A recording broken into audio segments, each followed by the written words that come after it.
Salam, selamat pagi saudara-saudara yang dikasihi Tuhan. Selamat hari Minggu. Selamat berbakti beribadah kepada Tuhan. Sungguh kita mengucap syukur bahwa pada hari ini kita masih diberikan kesempatan hidup, menghirup udara yang segar, menikmati berkat Tuhan, merasakan pemeliharaan Tuhan, perlindungan Tuhan yang sungguh luar biasa. Pada hari Minggu ini kita datang kepada Tuhan dengan segala keberadaan kita, segala beban, kesukaran, tekanan hidup. Mari kita serahkan sepenuhnya kepada Tuhan, karena Dialah yang mempunyai segalanya, Dia yang sanggup memberikan jalan keluar, solusi, bahkan pertolongan dan campur tangan atas hidup kita ini. Mari kita datang kepada Tuhan, menghadap Dia dengan penuh hormat, penuh sukacita, dengan tertib, dan kita sungguh-sungguh memuji, memuliakan nama Tuhan, mendengarkan firman-Nya, untuk mengerti maksud dan kehendak-Nya, serta mempersiapkan dan memberikan persembahan yang terbaik bagi Dia. Dan tentu saja kita memohonkan berkat-berkat Tuhan untuk senantiasa melingkupi kita, menyertai kita dalam kehidupan kita hari lepas hari. Mari sebelum kita memulai ibadah online pada pagi hari ini, saya mengajak saudara-saudara sekalian dimanapun saudara berada, kita melakukan saat teduh terlebih dahulu. Kita mohon hikmat, bimbingan, pimpinan dan penyertaan Roh Kudus supaya kita dilayakkan datang kepada Tuhan dalam keberdosaan kita, segala pelanggaran kita, supaya kita dilayakkan. Mari kita bersatu dulu.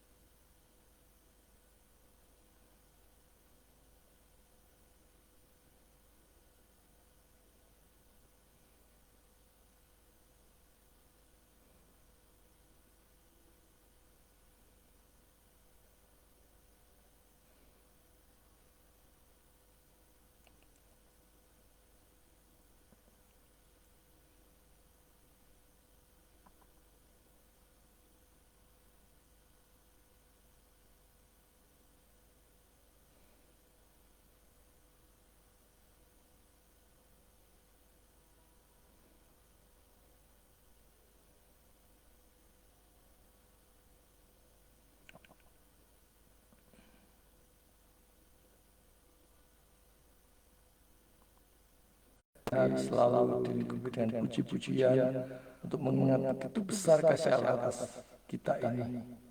Kita memuji bukan hanya namanya yang begitu agung dan besar, kita memuji kasih-Nya yang telah datang ke dunia untuk menyelamatkan orang-orang berdosa. Dan kita termasuk orang-orang berdosa dan boleh bersandar hari lepas hari pada kuasa dan keagungan-Nya. Mari kita pujikan dengan sungguh-sungguh, terpujilah Allah.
Mari kita habiskan ibadah online pada pagi hari ini.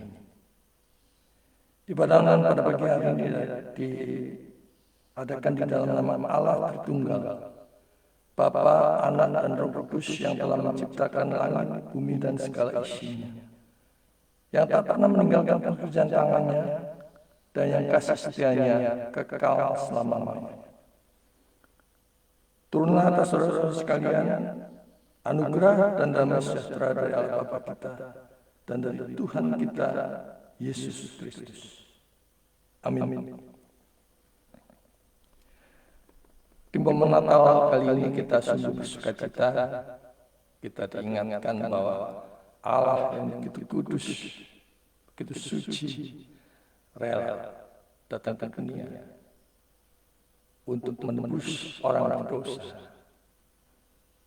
orang yang semestinya layak untuk menerima hukuman karena upah dosa adalah maut. Tetapi karena kasih-Nya yang begitu besar, Dia rela untuk menyelamatkan orang-orang berdosa yang percaya kepada Dia. Mari kembali kita pujikan pujian, berilah hormat pada Dia. Bela hari lepas hari, hati, pikiran kita selalu mengangkat memberikan hormat kepada Dia. Karena hanya Dia yang patut kita puji, kita sembah, kita muliakan. Dia yang Maha Kuasa, Dia yang mempunyai langit dan bumi, Dia yang mempunyai segalanya, bahkan hidup kita ini. Mari kita berikan hormat pada Dia. Kita berikan hormat pada Dia.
Mari kita datang kepada Tuhan, kita naikkan doa ucapan syukur, doa pengakuan dosa, doa untuk pemberitaan firman, untuk persembahan, serta kita naikkan beberapa pokok-pokok doa syafaat. Mari kita berdoa. Bapa di surga, kami mengucap syukur buat segala kebaikan-Mu. Kami sungguh mengucap syukur untuk setiap berkat-berkat Tuhan yang Tuhan menyatakan kepada kami.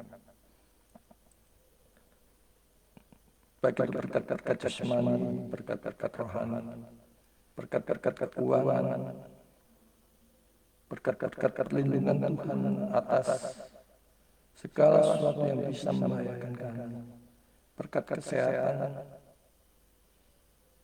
berkat keharmonisan, kedamaian, kerukunan rumah tangga kami, dan begitu banyak lagi berkat-berkat yang Tuhan berikan kepada kami. Sungguh Bapa, kami pada pagi hari ini mengucap syukur atas semua kebaikan dan Tuhan. Kami sadar ya Tuhan, kami datang di hadapan-Mu yang Maha Kudus dengan segala dosa dan pelanggaran kami. Dosa-dosa dan pelanggaran kami itu tidak ada satupun yang sanggup kami sembunyikan dari hadapan-Mu, karena Engkau Maha Tahu, Engkau Maha Suci, Maha Mulia. Baik itu dosa-dosa dalam pikiran, perkataan, hati, kata-kata, sikap, motivasi, ataupun dosa-dosa yang lain yang kami anggap sepele, bahkan yang kami sengaja. Bapak, kami sungguh mohon ampun. Kami mohon belas kasihan kiranya darah Kristus yang sudah tercurah di atas kayu salib membasuh kami satu persatu, melayakkan kami sehingga kami boleh datang dalam ibadah online yang sederhana ini untuk terus memuji dan memuliakan nama-Mu.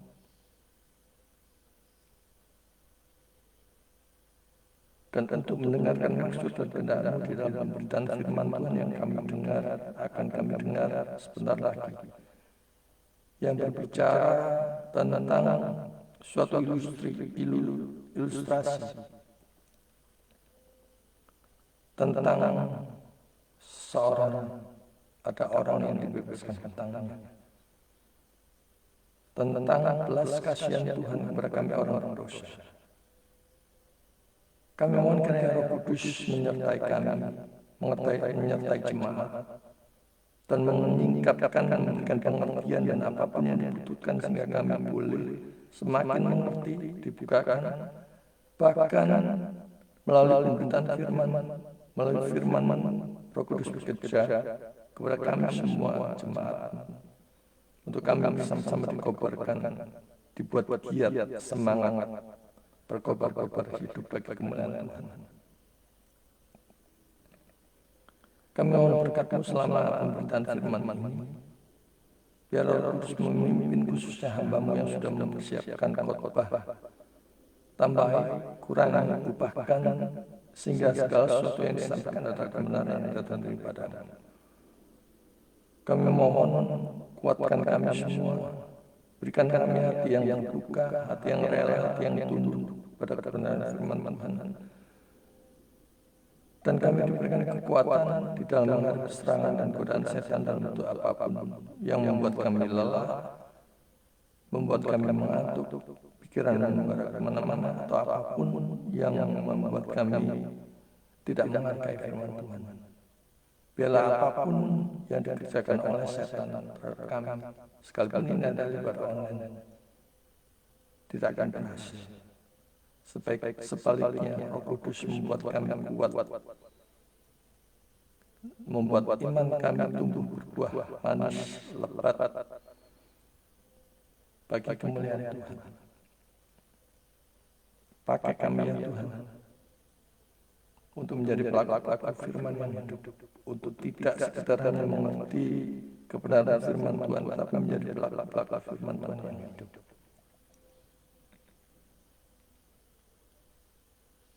Kami juga akan mengucapkan syukur kepada-Mu melalui persiapan kami untuk memberikan persembahan. Biar kami memberikan persembahan yang terbaik untuk mendukung pelayanan misi, pekabaran Injil, penjangkauan, pemulihan, khususnya di desa dan pedalaman. Bapa, tolong berikan kami hati untuk memberikan yang terbaik bagi kemuliaan. Biarlah kami memberikan dengan sikap yang benar, dengan sikap yang tulus, dengan sikap yang penuh hormat. Dan pakailah setiap pribadi tangan-tangan yang hendak mengelolanya supaya semuanya hanya diperuntukkan bagi hormat dan kemuliaan Tuhan dan kerajaan yang di muka bumi ini makin berlebar. Dan melalui persembahan ini dilayakkan, dikuduskan hanya bagi kemuliaan Tuhan. Singkirkan segala ego kami yang hendak menyalahgunakan penggunaan persembahan ini. Bapa di surga, berkenanlah kami memanjatkan pokok-pokok doa syafaat, khususnya yang pertama kali untuk bangsa dan negara kami. Kami rindu Indonesia bagi kemuliaan Tuhan. Kami rindu Injil kemuliaan Tuhan dinyatakan di seluruh provinsi, daerah di Indonesia. Kami rindu Indonesia senantiasa dalam berkat pemeliharaan, perlindungan dan pertolongan Tuhan. Tentang kedamaian, kesejahteraan, kesentosaan. Bahkan kami bisa mengejar ketinggalan kami dari bangsa-bangsa lain. Tanpa campur tangan ya Tuhan, semuanya akan sia-sia.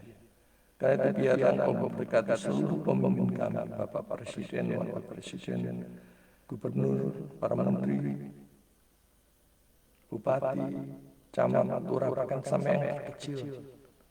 Dan khususnya untuk anak-anak Tuhan yang ditempatkan di pemerintahan.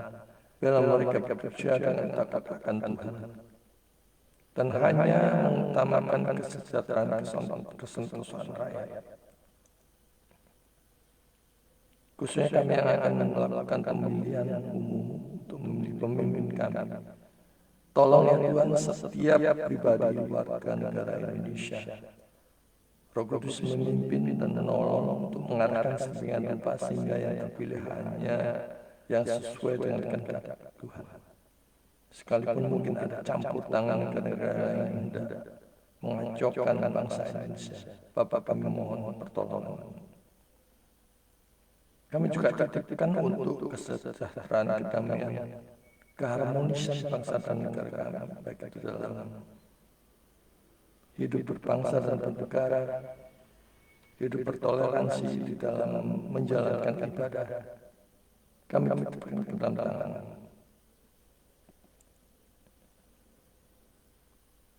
Bapa yang di surga, kami juga tidak lupa berdoa untuk jemaat-Mu yang khususnya pada hari ini mengalami sakit penyakit, terbaring lemah tak berdaya, apakah itu sakit jasmani ataupun rohani, apakah itu di rumah sakit ataupun di rumah pribadi, ataupun bahkan mereka yang terbaring lemah di tempat di mana mereka tidak layak menempatinya dan tidak mempunyai alternatif lain untuk tinggal. Bapa kami mohon kemurahan, belas kasihan, supaya anak Tuhan itu bisa merasakan cinta kasih Tuhan yang begitu besar terhadap mereka, dan mereka di dalam nama Yesus disembuhkan, dipulihkan, bahkan diberikan kekuatan untuk kembali hidup memuliakan Tuhan. Kami berdoa juga untuk anak-anak-Mu, jemaat-Mu yang saat ini mengalami keterpurukan ekonomi, dipecat, bangkrut, habis-habisan. Bapak biarlah mereka bisa mengingat masih ada Tuhan yang begitu mengasihi mereka. Biarlah Roh Kudus memberikan hikmat apa yang harus mereka lakukan, apa yang harus mereka kerjakan, dan menolong mereka, memberikan kecukupan terhadap apa yang mereka butuhkan saat ini. Sehingga mereka dipulihkan ekonominya, bisnisnya, usahanya, bahkan pekerjaannya, dan memakai semua itu bagi kemuliaan Tuhan. Kami rindu ya Tuhan, mereka dipakai untuk menjadi alat-Mu, dan mereka boleh menjalani sisa hidup mereka dengan senantiasa mengucap syukur, bersyukur kepada Tuhan. Bapa di surga, kami juga tidak lupa berdoa untuk anak-anak-Mu, jemaat-Mu yang saat ini mengalami kemerosotan iman, ingin undur dari gereja, ingin undur dari pelayanan, ingin undur dari persekutuan, bahkan ingin undur dari Tuhan. Karena yang Kau tarik kembali melalui Roh Kudus-Mu, pemberitaan firman Tuhan pada pagi hari ini. Engkau rampas mereka dari dunia ini. Dan sebaliknya mereka diubahkan sebagai rubah menjadi pribadi yang tegar, pribadi yang berkobar-kobar dengan penuh semangat bagi Tuhan. Bapa di surga, kami juga tidak lupa berdoa untuk seluruh para hamba Tuhan, pendeta, pastor, para penginjil, para misionaris, yang pada pagi hari ini juga memberitakan firman Tuhan, bahkan masih mempersiapkan untuk siang, untuk sore dan malam hari.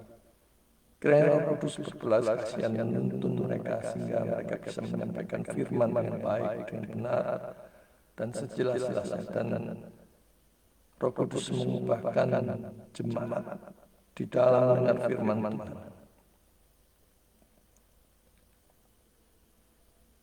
Kami tidak lupa berdoa untuk mereka yang saat ini mengalami sukacita begitu berulang tahun, memperingati anniversary pernikahan. Tuhan, genapkanlah sukacita mereka. Dan biarlah dengan sukacita mereka dan mereka mengingat bahwa Tuhan masih memberikan kesempatan, Tuhan masih melindungi, menjaga dan memelihara hidup kami. Kami juga tidak lupa berdoa untuk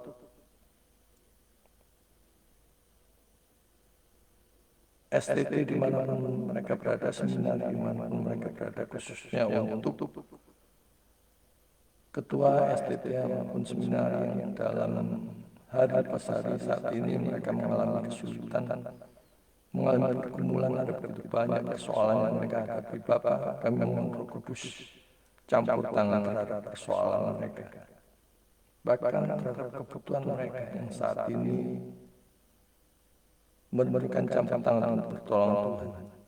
Apakah itu masalah keuangan, masalah administrasi, masalah kemahasiswaan, apapun itu ya Tuhan, kiranya Kau campur tangan dan Kau berkati juga para mahasiswa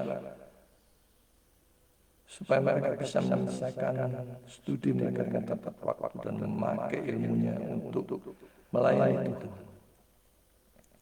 Bapa di surga, kami tidak lupa berdoa untuk lingkungan sekitar tempat kami, di mana Engkau menempatkan kami di dalam pekerjaan, pelayanan, aktivitas sehari-hari. Kami mohon berkat-Mu ya Tuhan, sehingga kami bisa bekerja melayani dengan baik.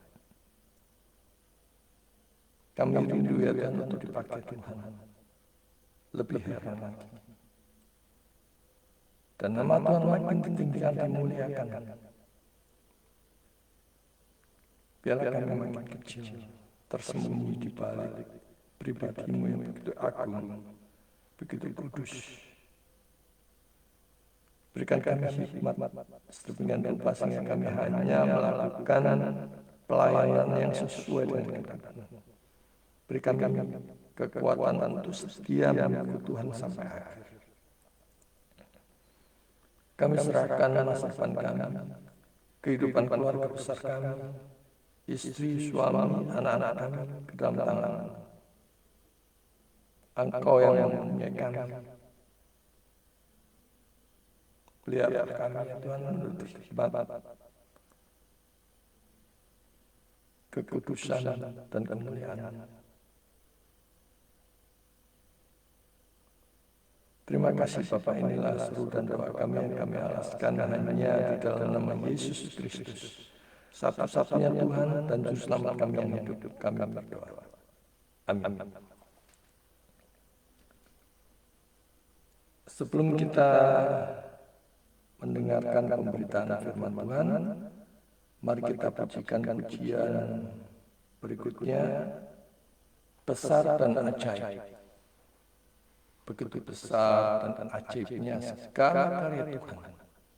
Biar kita senantiasa mengingat dan memuji-muji Dia selalu. Bahkan memakai seluruh talenta kita, kekayaan kita, dan apa saja yang sudah Tuhan berikan untuk kita kembalikan bagi hormat dan kemuliaan Tuhan. Mari kita pujikan pujian besar dan ajaib.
Mari kita siapkan hati dan pikiran kita buka perjanjian baru, kita buka Lukas pasal 7 ayat 36 sampai 50. Lukas 7 ayat 36 sampai 50. Pagi hari ini kita belajar tentang ilustrasi Tuhan Yesus, tentang mereka yang dihapuskan hutangnya, bicara tentang kasih Allah kepada orang yang berdosa. Lukas 7 ayat 36 sampai 50. Seorang Farisi mengundang Yesus untuk datang makan di rumahnya. Yesus datang ke rumah orang Farisi itu lalu duduk makan. Di kota itu ada perempuan yang terkenal sebagai seorang pendosa. Ketika perempuan itu mendengar bahwa Yesus datang sedang makan di rumah orang Farisi itu, datanglah ia membawa sebuah buli-buli bualan berisi minyak wangi. Sambil menangis, ia pergi berdiri di belakang Yesus dekat kakinya, lalu membasahi kakinya itu dengan air matanya dan menyekanya dengan rambutnya. Kemudian ia mencium kakinya dan meminyakinya dengan minyak wangi itu. Ketika orang Farisi yang mengundang Yesus melihat hal itu, ia berkata dalam hatinya, jika ia nabi, tentu ia tahu siapakah dan orang apakah perempuan yang menjamahnya ini. Tentu ia tahu bahwa perempuan itu adalah seorang berdosa. Lalu Yesus berkata kepadanya, Simon, ada yang hendak kukatakan kepadamu? Saud Simon, katakanlah guru. Ada dua orang yang berhutang kepada seorang pelepas uang. Yang seorang berhutang 500 dinar, yang lain 50. Karena mereka tidak sanggup membayar, maka ia menghapuskan hutang kedua orang itu. Siapakah di antara mereka yang lebih mengasihi dia? Jawab Simon, aku kira dia yang paling banyak dihapuskan hutangnya. Kata Yesus kepadanya, betul pendapatmu itu. Dan sambil berpaling kepada perempuan itu, ia berkata kepada Simon, engkau lihat perempuan ini? Aku masuk ke rumahmu, namun engkau tidak memberikan aku air untuk membasuh kakiku. Tetapi dia membasahi kakiku dengan air mata dan menyekanya dengan rambutnya. Engkau tidak mencium aku, tetapi sejak aku masuk, ia tiada henti-hentinya mencium kakiku.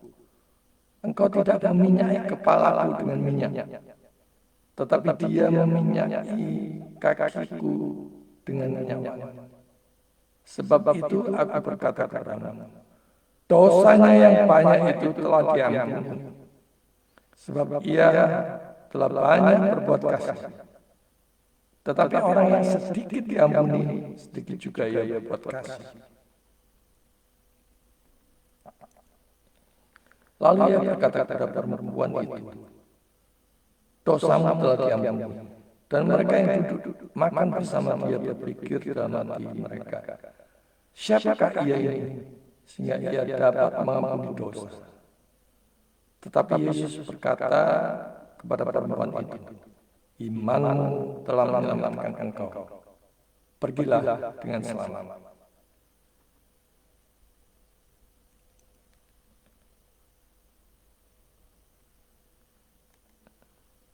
Kita masih memasuki momen Natal, dan pada bulan ini khotbah-khotbah masih diarahkan kepada pengajaran Yesus Kristus. Pagi hari ini kita belajar tentang perempuan yang berdosa yang datang di dalam undangan makan Yesus ke rumah orang Farisi. Saudara-saudara yang dikasih Tuhan, tuluskah kita dalam menyambut tamu? Menjamu tamu, apakah itu orang penting atau orang biasa? Atau kita lihat-lihat dulu siapa orangnya? Atau kita melakukannya ingin memuji orang tersebut, ingin pamer supaya mendapatkan pujian dan sebagainya, atau akan menambah keakraban karena bisa saling mengenal, saling sharing, berbagi cerita, pengalaman, dan menambah keakraban. Di dalam makan-makan atau menjamu tamu, biasanya akan terjadi keakraban, suasana mencair. Ya, dibandingkan kalau kita duduk berdiskusi tanpa apapun, biasanya kita akan cenderung untuk berdebat dan sebagainya. Dalam menjamu tamu, dalam acara makan-makan misalnya, katakanlah menyaji atau menjamu hamba Tuhan. Di dalam kita memperlakukan seorang pelayan Tuhan. Itu ada yang menjamu mereka secara habis-habisan. Ada juga yang menjamu hamba Tuhan yang asal-asal. Dan ada juga yang apa adanya.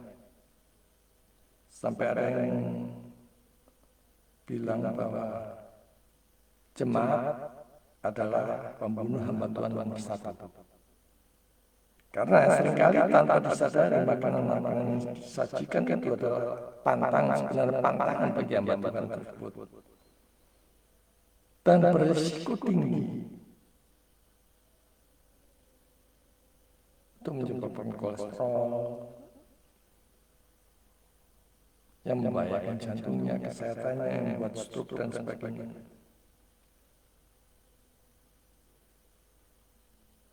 Namun demikian banyak orang yang defense atau membela diri kan sudah didoakan.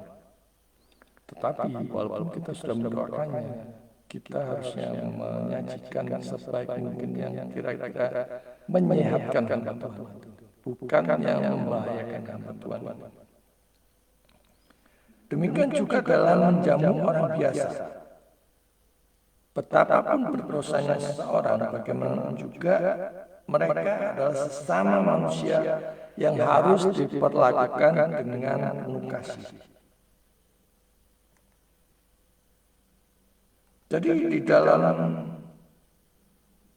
teks ini, konteksnya adalah peristiwa makan malam di rumah seorang Farisi dan hadir seorang perempuan yang berdosa. Tidak diketahui apa dosanya itu. Namun berdasarkan adat istiadat mereka di sana, biasanya yang dianggap perempuan berdosa itu adalah pezina, pelacur, dan ini adalah dalam pandangan umum. Dan uniknya, mengapa perempuan itu berani datang? Apakah karena ia telah banyak mendengar tentang Yesus yang banyak membuat mujizat dan sebagainya? Ataukah karena ia tahu siapa-siapa yang hadir di tempat itu? Ia sudah mengenal sebelumnya, sehingga ia berani datang. Artinya kalau macam-macam terhadap dia akan dibuka semua kedok mereka satu persatu.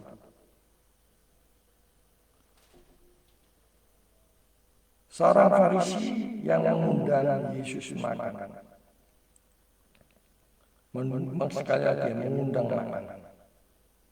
Biasanya yang diundang itu orang terhormat, baik yang mengundang dan yang diundang.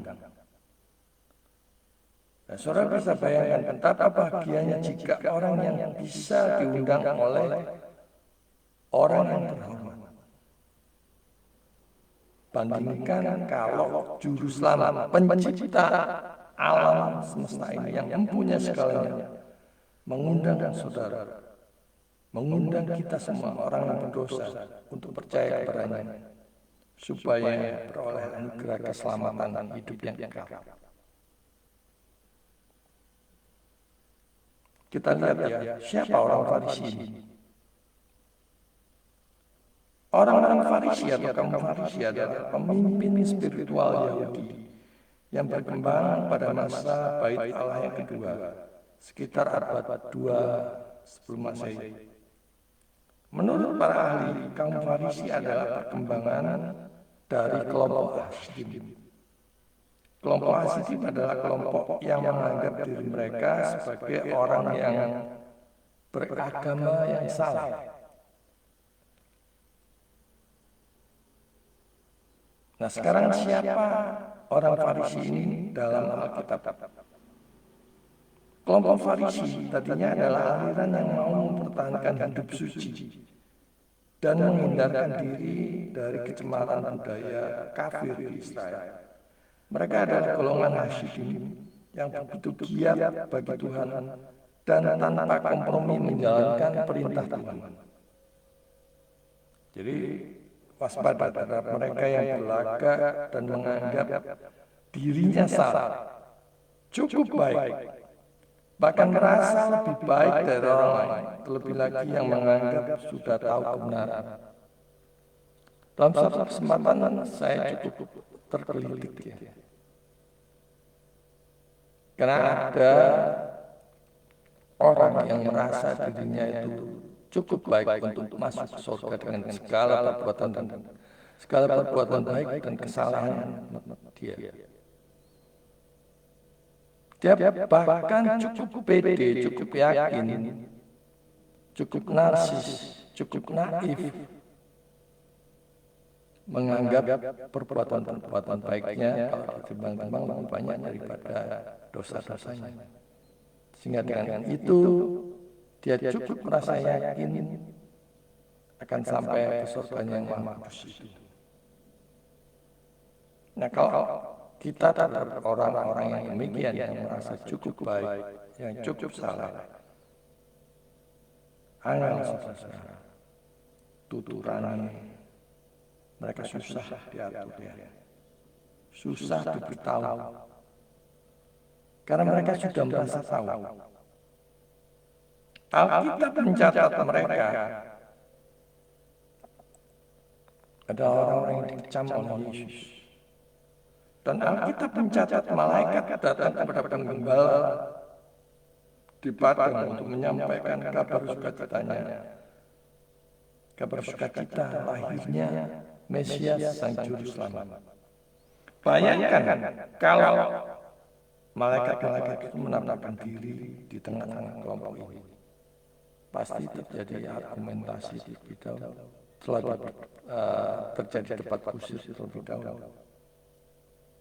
Nah, siapa Yesus bagi orang Farisi? Lukas 11 ayat 37-54. Yesus mengucap orang-orang Farisi dan biasanya juga ahli Taurat dalam beberapa kesempatan yang dicatat dalam Injil.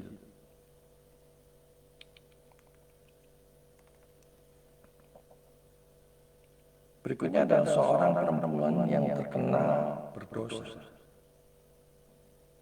Perempuan terkenal berdosa biasanya ini pelacur. Bagi mereka biasanya ini pelacur yang biasanya akan dirajam. Dan Alkitab tidak menyatakannya itu siapa. Tapi yang jelas, ia sadar akan keberdosaan. Ia sadar akan ketidaklayakannya. Pernahkah kita menyadari apa yang sudah kita lakukan, segala dosa dan pelanggaran kita? Pernahkah kita menyadari bahwa Dia Maha Tahu? Apapun yang kita berbuat, curang, menipu, berdusta, apapun, Dia tahu. Perempuan yang berdosa ini mendengar Yesus sedang makan di rumah orang Farisi. Bayangkan, kok berani dia datang? Padahal dia sudah terkenal, artinya banyak orang yang mengenal dia ini siapa. Jika saudara mendengar hamba Tuhan datang menyampaikan firman-Nya di kota saudara, apakah saudara antusias? Apakah ada rasa rindu, lapar dan haus akan firman-Nya? Ataukah saudara cuek saja? Dikatakan di situ, datanglah ia membawa buli-buli minyak wangi. Dalam adat istiadat Israel, minyak wangi itu biasanya ditabung. Mereka mendapatkannya dengan cara kerja keras dan menabungnya sedikit demi sedikit sebagai minyak pewangi pada saat dia mati kelak. Dan minyak ini minyak yang sangat mahal. Dan dari sini kita bisa belajar, apakah saudara siap memuji, memuliakan, mengharumkan, meninggikan nama Tuhan, melayani Tuhan? Ataukah egois hanya mau menerima berkat-berkatnya saja? Tidak mau berbuat kasih, tidak menyatakan kasih kepada Tuhan, karena saudara sudah menerima kasih-Nya yang begitu besar kepada orang berdosa. Nah, kita melihat berikutnya perbuatan perempuan berdosa itu yang luar biasa, yang bisa kita pelajari. Menarik melihat apa yang diperbuat perempuan berdosa itu. Ia berani mengambil risiko, datang kepada Tuhan, mendekat kepada Tuhan, bukan menjauh dari Tuhan. Ia berdiri di belakang Yesus, dekat kakinya. Lukas 7 ayat 37-38 menggambarkan bagaimana perempuan itu membasuh kaki Yesus dengan air mata dan menyekat dengan rambutnya. Ia sadar kedosanya. Ia sadar akan ketidaklayakan dirinya yang berdosa itu di depan yang Maha Kudus. Saudara dikasih Tuhan, jangan puas karena telah mencapai atau meraih segalanya karena dosa. Tetapi selalu lapar dan haus akan kebenaran firman dan menjadi pelaku-pelaku firman yang hidup bagi kemuliaan. Jangan saudara hanya puas karena telah mencapai segala sesuatunya, telah meraih segalanya, dan mencapainya dengan dosa. Dikatakan di situ perempuan itu menangis. Artinya meratapi dosa-dosa dan pelanggaran. Dosa-dosa itu begitu menekan berat hidupnya. Dia ingin dipulihkan Tuhan. Dia datang kepada Tuhan. Dia datang kepada pribadi yang tepat. Dia tidak datang kepada sembarang orang yang mungkin akan mencibirnya karena dosa-dosanya. Dia datang kepada Yesus, Tuhan dan Juru Selamat.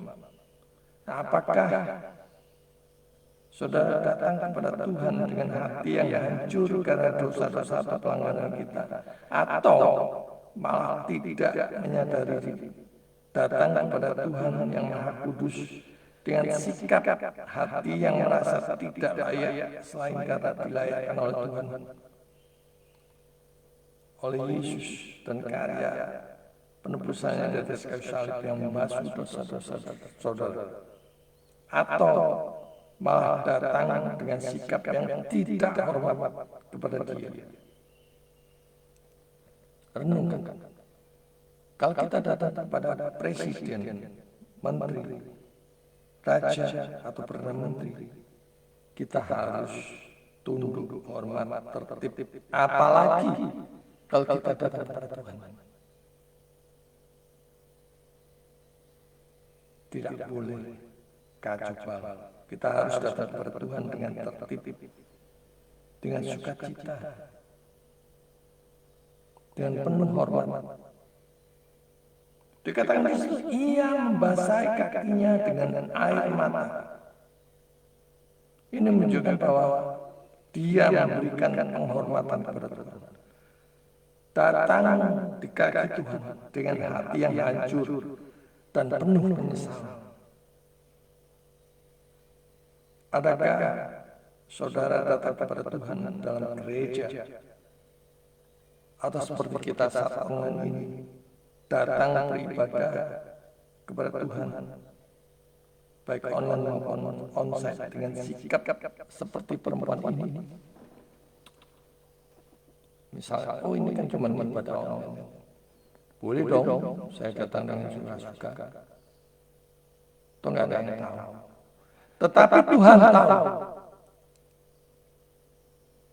Bahkan motivasi hati terkecil, tetapi Dia tahu. Saudara datang kepada Dia, motivasinya apa, sikapnya bagaimana, Dia tahu. Karena itu bertobatlah. Datang kepada Tuhan dengan sikap motivasi yang benar. Ia mencium kakinya. Ia menyatakan kasihnya yang begitu besar kepada Tuhan. Kasih yang abadi itu datang dari Tuhan. Ia bisa berbuat baik kepada Tuhan bukan karena ia baik, tetapi karena Tuhan itu kasih kepada manusia atau orang berdosa. Ia meminyakinya dengan minyak wangi itu. Minyak wangi itu mahal.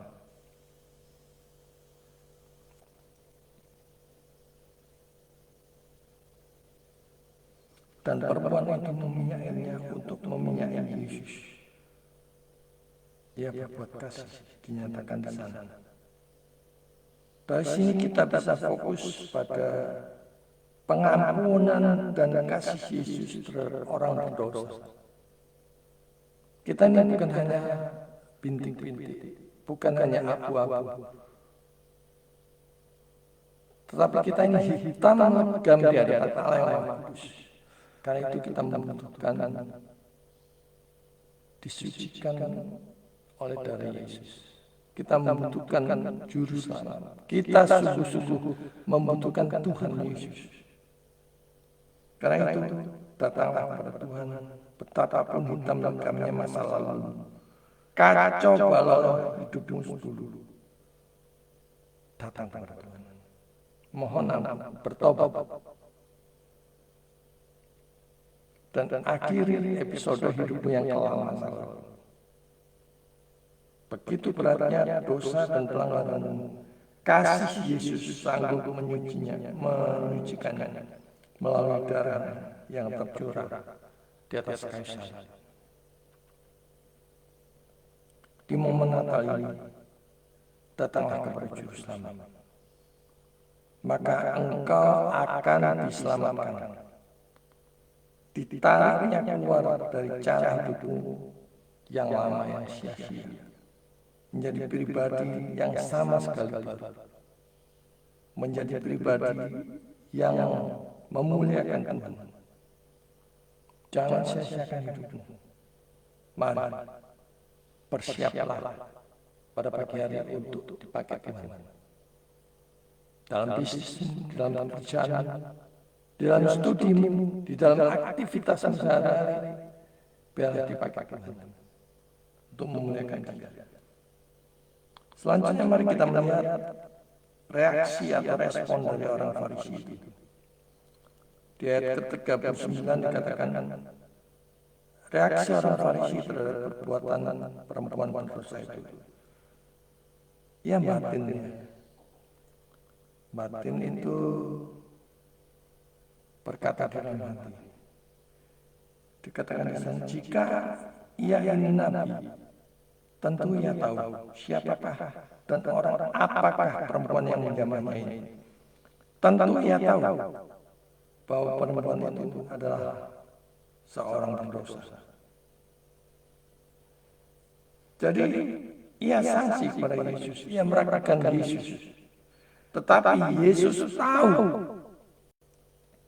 dan menjawab segala keraguan itu dengan perumpamaan dan membandingkannya apa yang sudah dilakukan perempuan itu dengan dirinya yang dia ungkapkan dalam hatinya.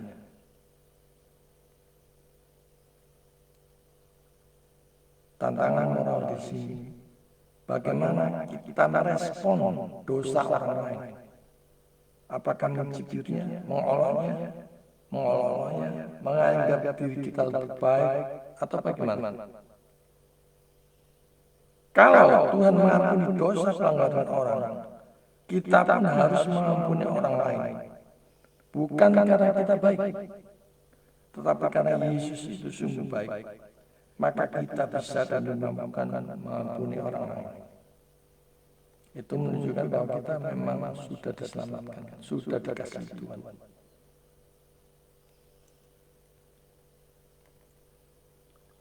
Yesus menjawab dengan perumpamaan orang yang berhutang. Perumpamaan yang gamblang tentang orang yang dibebaskan hutangnya. Ia berbicara tentang kasih Allah dan kesadaran dosa. Tentang kasih Allah yang begitu besar. Dari sorga, Dia datang ke dunia untuk menyelamatkan orang berdosa. Nah, problemnya adalah sudah merasa sebagai orang berdosa atau sebagai orang yang suci. Oh, saya cukup baik. Bahkan lebih baik dari orang lain. Apakah demikian? Maukah saudara selamatkan juru selamat Yesus sang tembus itu? Jangan sia-siakan hidupmu. Mengapa harus binasa? Datanglah kepada Yesus sekarang juga. Di momen Natal ini, berita-berita Injil di mana-mana. Datanglah kepada Dia. Berlututlah kepada Dia. Serahkan hidup saudara kepada Dia. Biarlah Dia yang mengubahkan yang memaknai hidup saudara bagi kemuliaannya. Lalu lewat perumpamaan itu ia bertanya, siapa yang lebih mengasihi? Dijawab, tentu saja yang lebih besar hutangnya. Memang demikian seharusnya. Tetapi banyak yang tidak sadar betapa berdosanya dirinya di hadapan Allah yang Maha Kudus, sehingga tidak mengasihi Tuhan bahkan sebagaimana mestinya seharusnya kepada sesama. Tidak melayani Tuhan, tidak memuliakan Tuhan, juga tidak berbuat kasih kepada sesama, misalnya berbagi kasih di momen Natal ini, menyalurkan berkat Tuhan yang sudah diterima saat ini pada orang yang kurang beruntung, pada orang yang membutuhkan. lalu membandingkan Simon dengan perempuan berdosa itu untuk menunjukkan perbedaannya. Bagaimana perempuan berdosa itu datang kepada Tuhan dengan dirinya yang mengundang makan di rumahnya. Dikatakan di situ, engkau lihat perempuan ini, aku datang ke rumahmu, namun engkau tidak memberikan aku air untuk membasuh kakiku. Tetapi dia membasuh kakiku dengan air mata dan menyekanya dengan rambutnya. Engkau tidak mencium aku, tetapi sejak masuk ia tidak henti-hentinya mencium aku. Engkau tidak meminyaki kepalaku dengan minyak, tetapi dia meminyaki kakiku dengan minyak wangi. Saudara kasih, ini yang membuat mereka kecengangan, yaitu pernyataan Yesus mengampuni dosa. Jadi statement yang mencengangkan bagi orang Farisi adalah ia berkata, atau Yesus itu berkata kepada perempuan itu, dosamu telah diampuni. Klaim Yesus mengampuni dosa, pikirnya apakah dia itu Allah? Sebab hanya Allah yang bisa mengampuni dosa. Dan dipertegas dengan statement selanjutnya, imanmu telah menyelamatkan engkau. Jadi teks ini berbicara mengenai pengampunan dan iman. Yesus menyatakan pengampunan kepada perempuan itu karena imannya. Perhatikan, dikatakan di situ, imanmu telah menyelamatkan engkau. Bukan dikatakan di situ, bukan perbuatan baikmu. Mengapa? Karena Alkitab mengatakan, kitab suci menyatakan kita diselamatkan hanya oleh iman. Perbuatan-perbuatan baik itu hanyalah bukti bahwa kita sudah diselamatkan, maka kita bisa berbuat baik. Orang Kristen berbuat baik bukan untuk pamrih supaya di surga, tetapi karena dia sudah diselamatkan dan telah di surga bersama dengan juru selamat, maka dia mampu berbuat kasih. Berbuat baik itu bukan dengan pamrih, karena orang bisa berbuat baik apapun itu juga dari Allah yang memberikan baik itu kemauan ataupun kemampuan untuk bisa berbuat baik. Mereka yang dalam Kristus, dalam artian imannya yang sungguh-sungguh, pasti banyak berbuat baik, pasti banyak berbuat kasih. Karena sudah diselamatkan, itulah kita bisa berbuat baik. Karena Allah yang kita sembah di dalam Yesus itu sungguh baik. Dan di sini pentingnya iman dalam menerima pengampunan. Iman itu karya Roh Kudus. Ada Roh Kudus dalam diri orang-orang percaya. Ada buah-buah roh. Berbuat kasih kepada Tuhan dan sesama. Kalau mengaku beriman, tapi tidak ada sama sekali buah-buah baik, perbuatan baik apapun kepada Tuhan ataupun berbagi kepada sesama, maka sebenarnya iman itu adalah mati. Kalau mengaku beriman tapi tidak mempunyai selera rohani sama sekali, misalnya belajar, menggali, membaca, merenungkan firman Tuhan, lapar dan haus firman Tuhan, berbakti, melayani, ikut KKR, ikut seminar, ikut persekutuan doa, waspada. Waspadalah dengan iman yang seperti itu. Orang yang berasal dari kebenaran akan cinta kebenaran.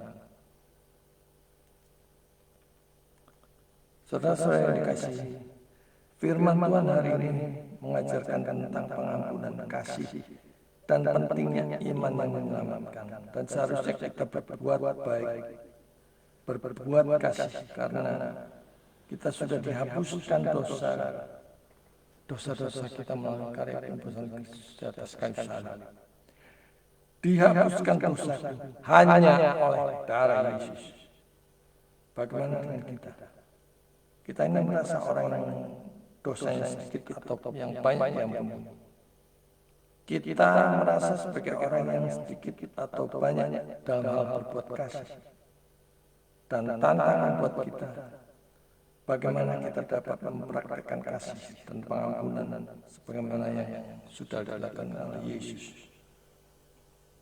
Untuk saudara yang merasakan hampa dalam hidup ini, saat ini, merasakan kering dalam kasih dan damai, terimalah Yesus sebagai satu-satunya Tuhan dan Juru Selamat pribadi saudara.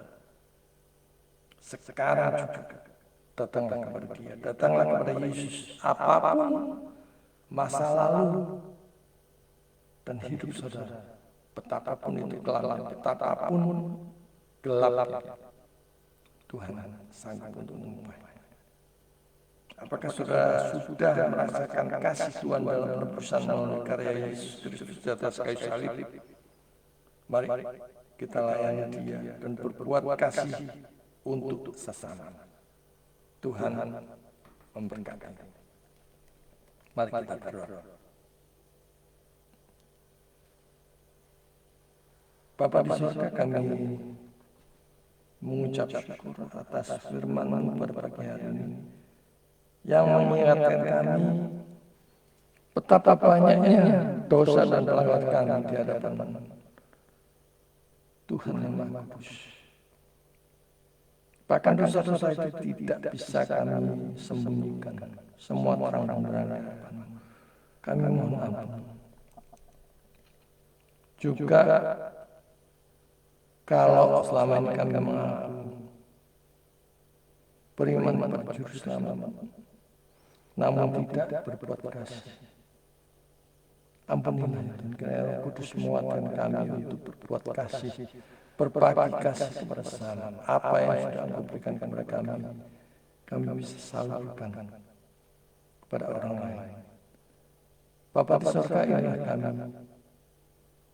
pakailah kami di dalam hidup kami, di dalam pekerjaan kami, pelayanan kami, untuk memuliakan-Mu, bukan untuk yang egois. Terima kasih, dalam nama Yesus kami berdoa. Amin. Puji Tuhan, kita sudah mendengarkan kebenaran firman Tuhan. Saatnya kita memberikan suatu persembahan. Biarlah kita masing-masing mempersiapkannya untuk memberikan yang terbaik bagi Tuhan. 1 Tawarik 16 ayat 29 firman Tuhan.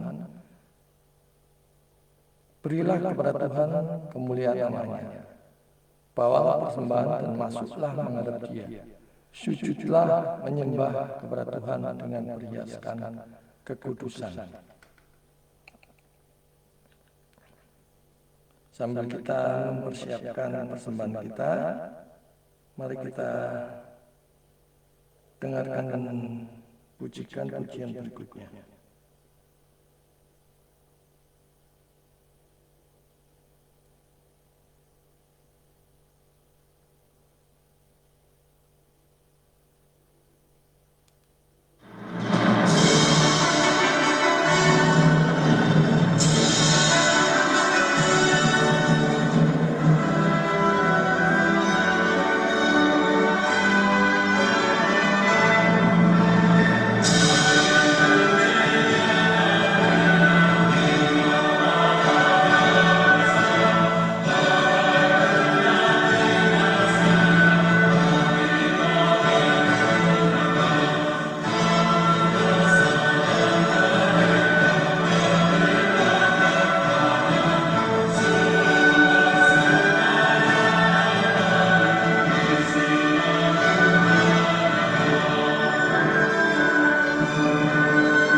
Kita akan mengakhiri pada online pada pagi hari ini dan kita pujikan doksologi. Kita kembalikan segala hormat, pujian dan kemuliaan hanya bagi Allah Tritunggal di tempat yang maha tinggi.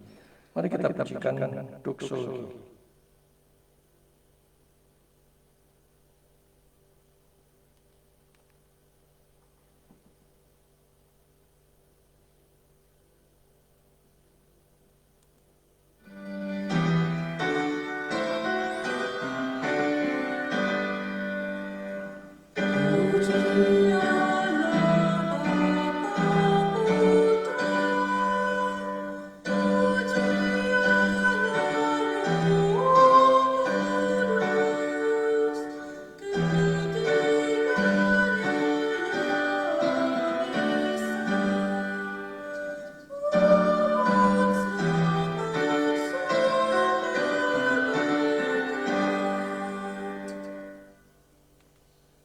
Selesai kasih arahkan hati dan pikiran kepada Tuhan dan terimalah berkat Tuhan.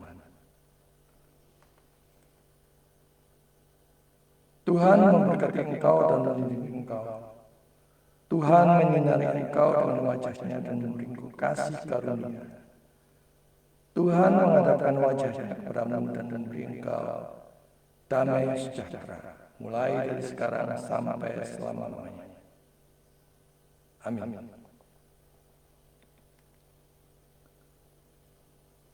Puji Tuhan, ibadah online pada pagi hari ini selesai. Sedikit ada pengumuman, bulan Januari kita akan mulai kembali kelas Sekolah Teologi Online Surabaya untuk mata kuliah Manusia dan Dosa, Apologetika, dan Sejarah Gereja. Silakan kalau saudara mau mendaftarkan diri, baik itu persekutuan doa ataupun rekan-rekan saudara, keluarga besar saudara.